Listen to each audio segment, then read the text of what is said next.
Good day, ladies and gentlemen. I am Miss Danda, and we're going to discuss about the cognitive views of learning. So after discussion of the chapter, we will be able to first define learning according to the cognitive theory.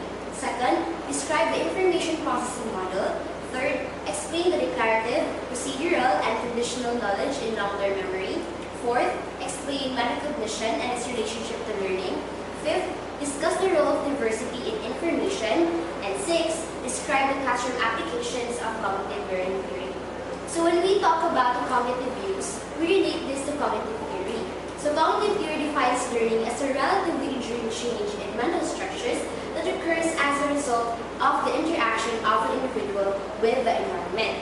So unlike the behaviorists, cognitive psychologists argue that learning takes place in the mind.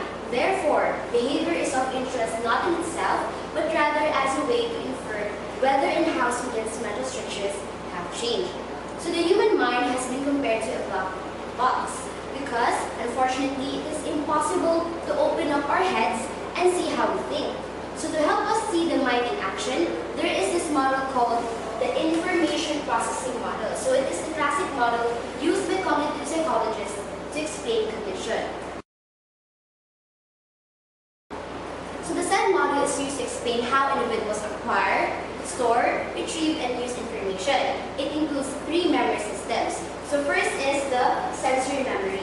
So it holds information in its original form for half a second to 3. So it involves attention and perception.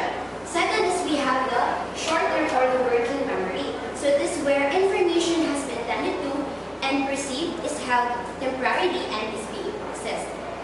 So holding information in working memory is a necessary but not a sufficient condition to warrant learning. So this involves storing and encoding.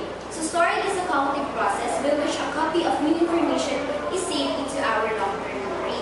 So next is we have encoding.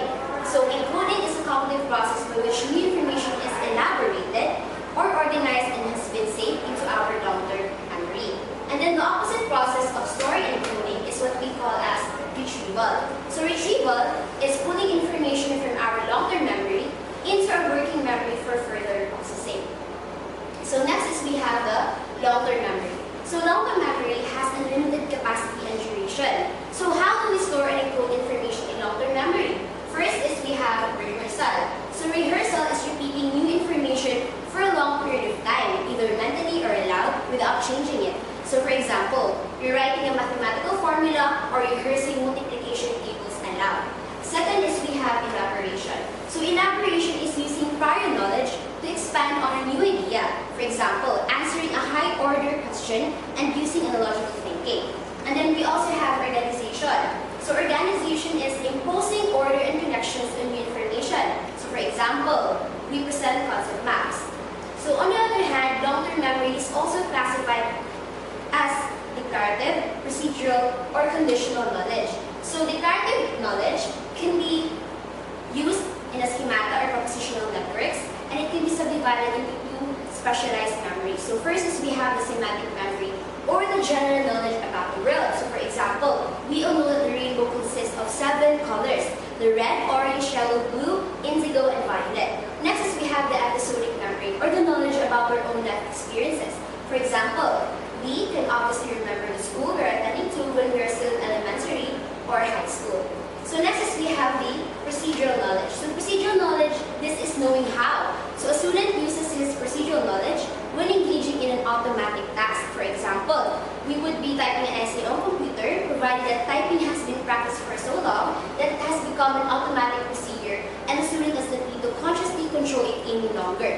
So next is we have the conditional knowledge. So conditional knowledge is knowing when and why to apply declarative and procedural knowledge. So that's all about the information processing model. So in cognitive views of learning, we also have this term metacognition.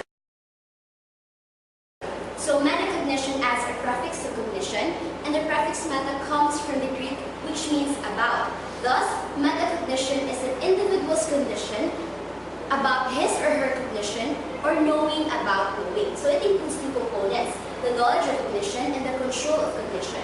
So in this case, we can encourage learning by using metacognitive strategies such like completing self-tests or using journals. So the information processing model and the metacognition, on the other hand, has limitations. This could be affected by biological differences and individuals' cultural and linguistic backgrounds. So in planning instruction and assessment, teachers should also be sensitive to the limitations in students' working memory capacity. So when instruction is at rapid pace or too much information is conveyed to students at any time, working memory at any time could become exhausted and learning will not occur, and that's the case of having a cognitive overload. So there are some useful strategies to prevent students' cognitive overload and promote learning. So first is chunking. So chunking is the process of combining separate items into larger interconnected units. Second is we have the dual processing. So this is combining the visual and the auditory information. So for example, listening to an audiobook while reading aloud on a book could help us understand the story of what we are reading. Next is we have pacing. So pacing is breaking down a larger instructional unit into smaller segments or by allowing students to learn at their own pace. For example, we can learn new songs by learning each verse separately before practicing the entire piece. And the last is practicing. So practicing is repeatedly performing skills until they become automatic. So that's all about the cognitive use of learning. So we have the information processing model, sensory memory, short-term memory, and long-term memory. And we also have the metacognition about chunking, dual processing, pacing, and practicing. So next meeting, we will have an activity regarding things that we have discussed today. So be prepared. That's all.